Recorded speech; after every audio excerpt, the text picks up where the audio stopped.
There sure is a lot of anger out there. We've seen it at Tea Party protests and healthcare town meetings on cable news and talk radio. And whether he's channeling that anger or stirring it up, 45-year-old Glenn Beck is certainly capitalizing on it. More than 9 million people listen to him each week on radio. As many as 3 million watch him every day on Fox News. But is he a madman, as Time magazine brands him? Is he bad for America? We talked with Glenn Beck. There's nothing quite as stunning as seeing your face on the cover of Time magazine. And a very flattering shot, I might add. It though. These days, there's no escaping Glenn Beck. And it's the third most listened to show in all of America. Hello. His face is everywhere, and his politics are in yours. Maybe we should ask ourselves this Beck question. claims he defies labels. You agree with President Obama on gay marriage, correct? So you think abortion should be illegal. Yes. You oppose a constitutional amendment banning flag burning. I collect flags. The most offensive thing you can do is burn one in disrespect. But that should be protected. And perhaps most surprising was his confession about Hillary Clinton. I can't believe I'm saying this. I think I would have much preferred her as president and may have voted for her against John McCain. I think John McCain would have been worse. How about this?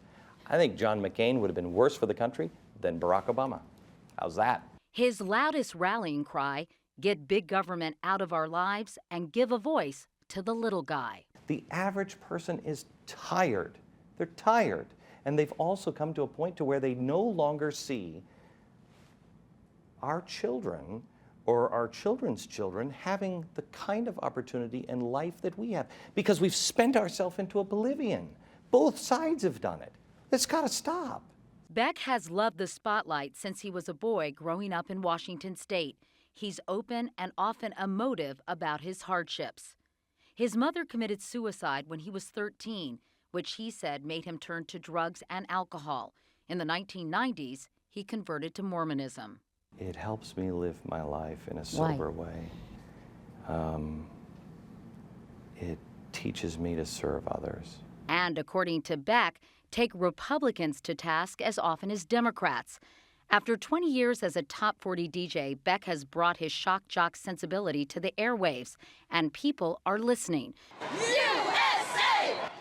If there's a patron saint of the rallies railing against the Obama administration, it is undeniably Glenn Beck. When you see posters, I'm curious, of President Obama dressed like an African tribesman. Haven't seen those posters. Or a poster, President Obama with the Hitler mustache. I'm curious, are you comfortable with that? Does that make you uncomfortable? Look, I'm as comfortable with that as I was when the people who are marching against the war were doing it with George W. Bush. All members of Congress. But critics say Beck's incendiary rhetoric makes them uncomfortable. You stand behind your assertion that, in your view, President Obama is a racist. I believe that Americans should ask themselves tough questions. This guy is, I believe, a racist. Are you sorry you said that at all? I'm sorry the way it was phrased, because I think everybody has to, living in a soundbite world, really a nasty place to live. And it is a serious question that I think needs serious discussion. You've joked on your show about poisoning Nancy Pelosi. You've said there are people you want to hit on the head with a shovel, including Congressman Charlie Rangel. Now, I guess the question is, do you ever feel like that crosses the line? Do you feel like that's part of your show business side, your sort of rodeo cowboy side, or? I am. Have you asked Jon Stewart this question? I am the other end of the spectrum. Well, do you consider yourself more like Jon Stewart than, say, a journalist? I consider myself, I'm not a journalist. I'm an opinion guy.